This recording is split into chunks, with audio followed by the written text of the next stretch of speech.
Completamente. Vamos a ver a 5 padres que vengaron los secuestros de sus hijos. ¡El Chapo! Número 5. Eduardo Gallo. Eduardo Gallo se negó a permitir que el secuestro y asesinato brutal de su hija se convirtiera en otro caso olvidado, así que lo resolvió él mismo hasta la detención del asesino de su hija. En julio de 2000, Paola Gallo estaba disfrutando con sus amigos en la casa de fin de semana de sus padres cuando un grupo de atacantes irrumpió imprudentemente. Saltaron la valla, entraron a la casa y aterrorizaron a todos durante 2 horas. No solo robaron joyas y dinero, sino que también secuestraron a Paola y robaron sus 2 autos. Este incidente solo fue uno de los muchos secuestros que azotaban a Tepoztlán, México en ese momento. Y como incontables otras familias en México que habían sido víctimas de secuestros, Gallo pagó un rescate considerable de alrededor de $18,500, junto con algunas joyas, a los miembros del cártel que habían tomado a su hija. Sin embargo, una semana después, el cuerpo sin vida de Paola fue descubierto. Había sido disparada sin piedad 2 veces, una en el cuello y otra en la espalda. En el funeral de Paola, Gallo, con lágrimas corriendo en su rostro, expresó su amor por su querida hija, diciendo: Siempre te amaré, mi adorada hija. Gracias por tu sonrisa y tus caricias. Gracias por tus canciones, tu felicidad y tu amor por toda la vida. Tu felicidad y tu amor por la vida. Siempre iluminaste el camino para que pudiera distinguir entre la justicia y la venganza. El dolor que Gallo sentía era indescriptible. Sabía que los últimos momentos de su hija debieron estar llenos de puro terror. Y aunque rápidamente capturaron a 3 sospechosos, la persona que realmente apretó el gatillo y le quitó la vida a Paola aún estaba libre. Impulsado por un abrumador deseo de justicia, Gallo tomó una decisión. Cerró su firma de consultoría y se transformó en un detective incansable, determinado a encontrar al asesino por su propia cuenta. Durante el próximo año, Gallo siguió incansablemente pistas en la calle y examinó cuidadosamente los registros telefónicos. Su investigación reveló un asombroso 90% de los secuestros en México no se denuncian. Esto sucede porque aquellos más cercanos a las víctimas a menudo están paralizados por el miedo, aterrorizados de las brutales consecuencias que pueden seguir. Pero Gallo no tenía miedo y estaba determinado a vengar el secuestro y asesinato de su hija a toda costa. Y su determinación dio sus frutos al final. El padre de Paola no solo identificó al principal pistolero, sino que también asistió a las autoridades en su localización. Gallo logró rastrear al tirador hasta un teléfono público que usaba. La policía entonces estableció una vigilancia que condujo a la detención de un hombre de 28 años llamado Francisco Zamora Arellano. Finalmente, confesó haber matado a Paola. Después de que el caso se cerró, el jefe de la policía del estado de Morelos, José Agustín Montiel, dijo sobre Gallo: Este hombre, con gran valentía, dejó de lado todos sus asuntos y llevó a cabo toda la investigación. México es un país azotado por los secuestros, pero aunque parezca increíble, este problema se extiende más allá de civiles inocentes, alcanzando incluso a aquellos en la cima de la cadena alimenticia, los propios señores de la droga. Número 4. El Chapo. El 15 de agosto de 2016, justo antes de la 1 a.m., un grupo de 7 hombres armados irrumpió en un restaurante de lujo en la calle principal de Puerto Vallarta, un popular destino de playa en México. Dentro de este elegante restaurante, 2 acaudalados hermanos mexicanos cenaban con sus amigos, todos reunidos para celebrar uno de sus cumpleaños. Estaban degustando champán y todo el lugar estaba iluminado con velas. Pero entonces de la nada 6 hombres fuertemente armados con ametralladoras los rodearon. Los pistoleros obligaron a los hermanos a arrodillarse, los desarmaron, los sacaron del restaurante y los empujaron hacia las camionetas que esperaban. La operación fue brutal y rápida, tomando menos de 2 minutos. El dueño del restaurante más tarde la describía como violenta, pero muy limpia. Esos 2 hermanos que habían sido secuestrados no eran otros que Jesús Alfredo Guzmán e Iván Archibaldo Guzmán, los hijos del infame Chapo Guzmán. Sí, lo has oído bien. Es decir, ¿quién en su sano juicio haría la locura de secuestrar a los hijos de un tipo cuyo solo nombre hace temblar incluso a los hombres más endurecidos? Bueno, quizás un hombre más duro que vio la oportunidad y la tomó. El 8 de enero de 2016, el Chapo fue capturado en Los Mochis, Sinaloa, después de un feroz tiroteo con los marinos mexicanos. Esta fue su tercera detención y todos creían que su extradición a Estados Unidos era casi segura, haciendo muy improbable que escapara por tercera vez. Este secuestro se vio como un gran revés para los intentos de mantener el dominio del cártel de Sinaloa en la región desde la cárcel. El emergente rival, el Cártel Jalisco Nueva Generación, también conocido como Cuatro Letras, representaba un desafío significativo a su poder. Fuentes más tarde revelaron que el incidente del secuestro sirvió como una gran entrada para el Mencho, el líder del despiadado Cuatro Letras. Quería enviar un mensaje claro al Cártel de Sinaloa y sus asociados. Tu rey ahora está encerrado, así es que no pienses que eres intocable. También fue una advertencia. El Mencho venía por el trono. En 2010, el Mencho estableció el cártel y rápidamente lo transformó en una de las organizaciones criminales más grandes del país y también una de las más mortíferas. El cártel tenía estrechos lazos con el Cártel de Sinaloa, pero tras la captura del Chapo comenzó a tomar posesión de algunos de los territorios que se dejaron prácticamente descuidados. Ahora, volvemos a la pregunta clave. ¿Iba el Chapo a quedarse simplemente sentado y permitir que sus hijos se convirtieran en daños colaterales en esta nueva guerra? Probablemente puedas adivinar la respuesta. Incluso estando encerrado, el Chapo estaba listo para causar caos y destrucción en las calles de México. Pero temiendo una guerra a gran escala, el Mayo Zambada, un aliado a largo tiempo de El Chapo y uno de los pocos señores de la droga veteranos sobrevivientes del Cártel de Sinaloa, decidió intervenir.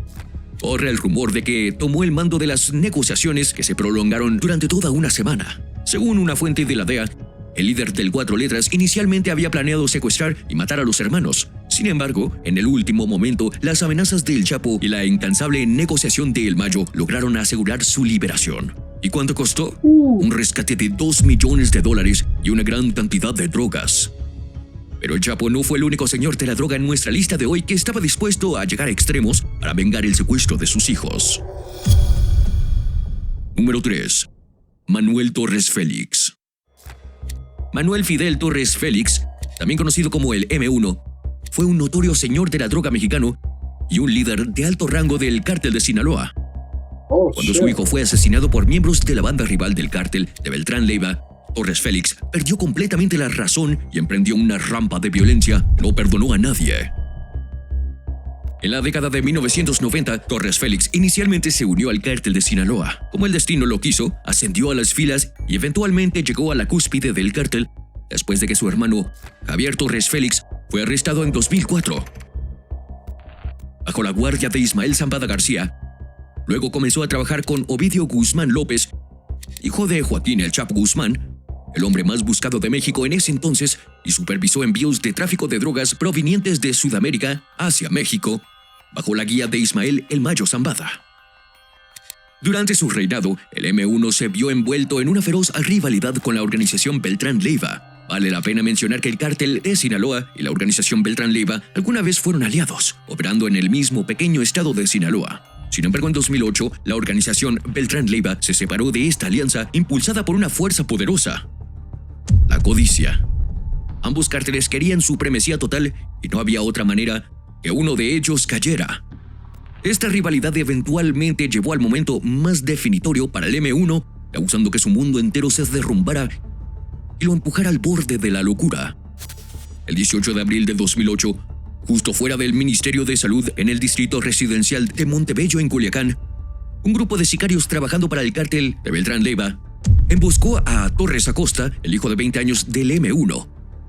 Torres fue emboscado junto con su hermana Alondra y la cuñada del M1, Rivas Heredia. El diatre. Los sicarios intentaron secuestrar a Torres Acosta, pero él resistió valientemente, lo que los llevó a dispararle brutalmente y matarlo en el acto. Los disparos también hirieron a su hermana menor, alcanzándola en el brazo derecho y el hombro, mientras que la cuñada del M1 fue herida en su pierna izquierda. Este incidente cambió algo en la cabeza del M1. Enloqueció y buscó venganza. Unos días después de la pérdida de su hijo, el M1 ordenó a sus hombres reunir tantos miembros de la organización Beltrán Leiva o los Zetas como fuera posible y llevarlos a su rancho para ser torturados. Fue en ese momento cuando la verdadera naturaleza psicópata del M1 emergió. Sometió a cada hombre a torturas inimaginables antes de terminar fríamente con sus vidas. Una de las víctimas del M1 fue el comandante de la Policía Municipal, Roberto Carlos Barceló Villagrán. Al M1 le cortaron la espalda en tiras con cuchillos, le cortaron las piernas y luego lo decapitaron mientras aún estaba vivo. Luego arrojaron su cuerpo junto con otros dos en la cajuela de un automóvil, mientras sus sicarios tomaban los cuerpos de otras víctimas y los arrojaban por todo Culiacán. Quizás pensaste que 1, 2 o quizás incluso 5 muertes habrían saciado la sed de venganza del M1, ¿verdad? Pues no fue así. De hecho, por cada hombre que mataba, se volvía más emocionalmente inestable. Con el tiempo, la guerra entre el cártel de Beltrán Leiva y el cártel de Sinaloa se descontroló aún más. La situación empeoraba cada día que pasaba y por ende, el M1 se ganó el apodo de El Ondeado por su forma loca de torturar a estos hombres. No se detuvo en solo unos pocos. Torturó y asesinó a más de 30 sicarios diferentes de la OBL y ordenó el asesinato de cientos más. Pero a pesar de sus sentencias violentas, el M1 era un estratega astuto. Sabía que era un hombre buscado, así es que nunca abandonó su ciudad natal. También se aseguró de que los sicarios de la OBL que mataba fueran llevados a su rancho personal. Durante su ola de asesinatos, incluso colaboró con el Mayo para controlar algunos asuntos del cártel de Sinaloa. Sin embargo, la ciudad de Culiacán comenzó a parecerse a una escena de película de terror. Las calles estaban manchadas de sangre y se podían encontrar cuerpos muertos en casi cada esquina. En respuesta, el gobierno mexicano desplegó 2,000 soldados en la ciudad en un intento por aplacar la violencia y eventualmente alcanzaron al M1. El 13 de octubre de 2012, Torres Félix fue asesinado en un enfrentamiento armado en la comunidad de Oso Viejo, Culiacán, Sinaloa, finalmente poniendo un fin a su reinado de terror. El M1 podría haberse vuelto loco después del asesinato de su hijo, asegurando que nadie se salvará. La próxima persona en nuestra lista tomó la misma decisión, pero la distinción es que ella era una persona común buscando justicia y no venganza. Número 2. Miriam Rodríguez. Miriam Rodríguez fue consumida por una sola cosa hasta el final de su vida: la justicia. Su hija Karen, de tan solo 20 años, fue asesinada por miembros de un cártel mexicano. Este trágico evento impulsó la determinación de Rodríguez para cazar a cada uno de los secuestradores de su hija. En su incansable búsqueda de justicia, Rodríguez llegó a extremos. Cambió su apariencia, vigiló las casas de los miembros del cártel y pasó incontables horas buscando pistas en redes sociales. Armada con una pistola, a menudo tomaba las cosas en sus propias manos, persiguiendo a pie a los secuestradores de su hija hasta que llegaba a la policía. ¿Pero cómo comenzó todo esto? El 23 de enero de 2014 fue el día que cambió todo para Miriam Elizabeth Rodríguez Martínez. Mientras su hija Karen Alejandra Salinas Rodríguez conducía por San Fernando, de repente 2 camionetas se detuvieron a su lado. Luego 2 hombres armados entraron a la fuerza en su auto y rápidamente se la llevaron. Rodríguez y su familia pasaron las siguientes semanas intentando desesperadamente traer a Karen de vuelta a casa. Pronto descubrieron que había sido llevada por miembros del notorio cártel de los Zetas, conocidos por sus secuestros despiadados para financiar sus operaciones criminales. Los seres queridos de Karen siguieron las instrucciones del cártel, esperando su regreso seguro. Bombardeados con una lluvia de llamadas telefónicas, amenazas y demandas, incluso tomaron un préstamo para pagar el rescate de Karen y dejaron una bolsa de dinero en un punto de entrega designado. Sin embargo, los esfuerzos fueron en vano, ya que Karen seguía desaparecida. Sin otras opciones, Miriam Rodríguez tomó una decisión audaz. Solicitó una reunión con un miembro del cártel. Para su sorpresa, uno accedió. Aunque afirmó que no sabía el paradero de Karen, ofreció ayudar en la búsqueda por una tarifa de $2,000. Rodríguez pagó la cantidad, pero desafortunadamente no llevó a ninguna parte. Pero aprendió una cosa: la persona detrás del secuestro de su hija se llamaba Sama. Armada con esta información crucial, Rodríguez encontró su primer pista. Se confió a su hija sobreviviente, expresando su creencia que Karen ya había sido asesinada. Sin embargo, juró no detenerse hasta haber rastreado a los individuos desalmados responsables de su muerte. Con habilidades deductivas meticulosas, Miriam Rodríguez comenzó a armar el rompecabezas alrededor de los secuestradores de su hija. Después de encontrar la cuenta de Sama en Facebook, logró identificar a uno de los conocidos por el distintivo uniforme de su heladería. Esperó fuera de la tienda durante horas hasta que finalmente apareció Sama, y luego lo siguió discretamente. Rodríguez logró descubrir el lugar de residencia de Sama, pero aún necesitaba más información. Para navegar por su vecindario sin ser detectada, recurrió a teñir su cabello de rojo, ponerse un uniforme viejo y hablar con sus vecinos bajo el pretexto de realizar una encuesta inofensiva. No solo eso, sino que después de ser ignorada por las autoridades durante demasiado tiempo, Rodríguez finalmente encontró un aliado dentro de la Policía Federal que estaba dispuesto a ayudarla. Cuando fue entrevistado, el comandante de la policía dijo: Cuando ella puso sus archivos sobre la mesa, nunca había visto algo así. Los detalles e información recopilados por esta mujer, trabajando completamente sola, eran increíbles. Aunque Sama logró evadir el arresto inicialmente, la policía finalmente lo capturó. Bajo presión, Sama dio a la policía los nombres de los otros miembros del cártel, quienes revelaron aún más detalles sobre el secuestro de Karen. Uno incluso accedió a llevar a la policía al rancho donde Karen había sido asesinada. Mientras estaba en el rancho, Rodríguez encontró algunas pistas significativas: la bufanda de Karen, un cojín de su camioneta e incluso uno de sus huesos fémur. Decidida a encontrar a los asesinos de su hija, continuó su búsqueda incansable.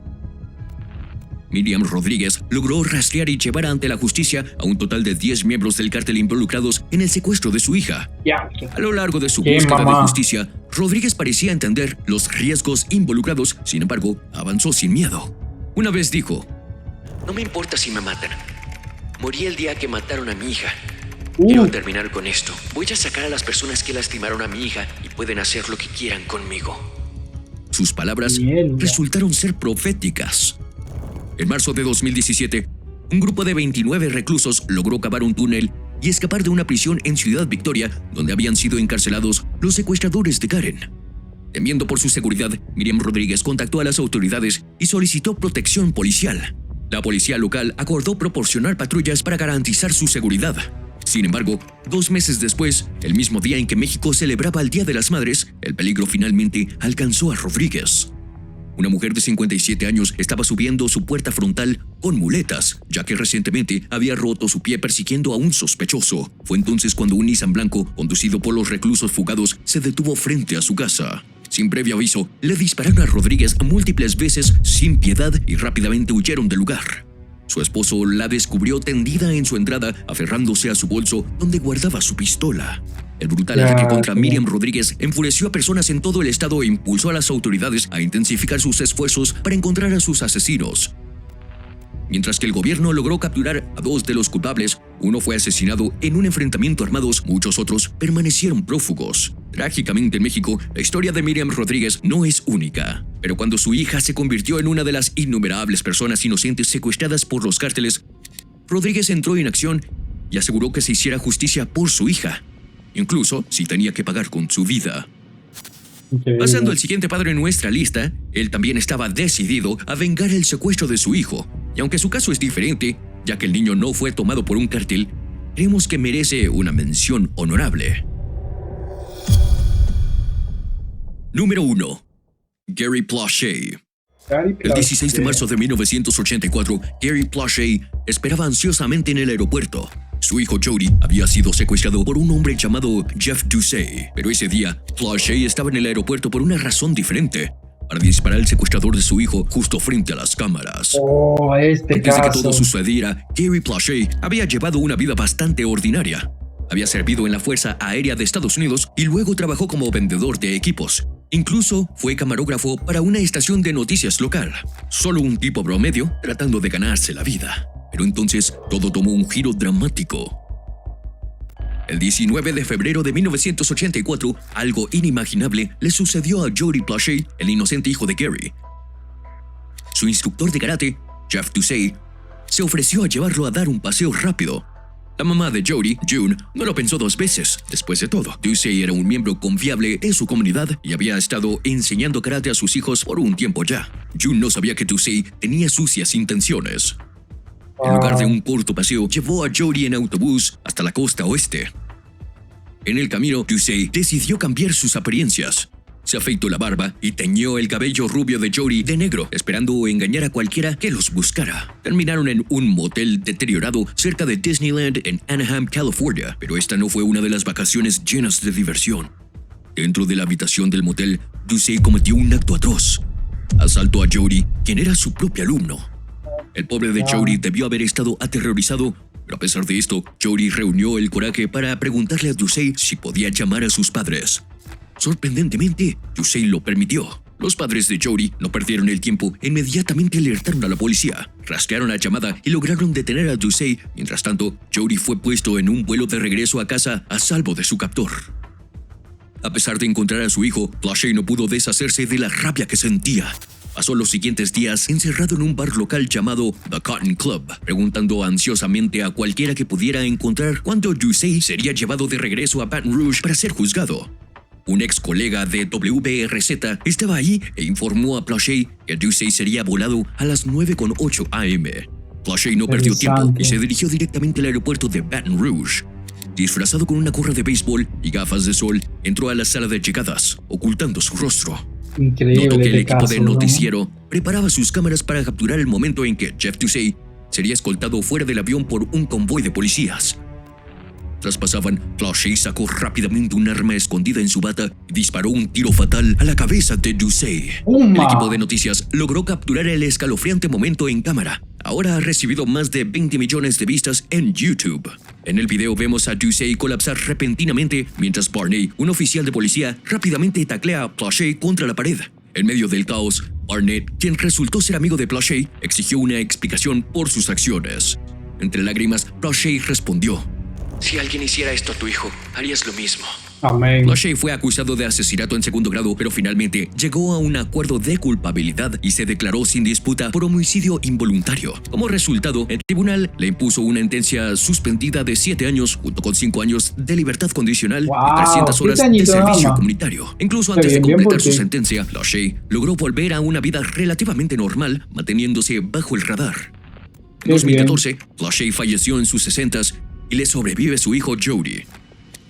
Jody escribió un libro titulado ¿Por qué, Gary? ¿Por qué?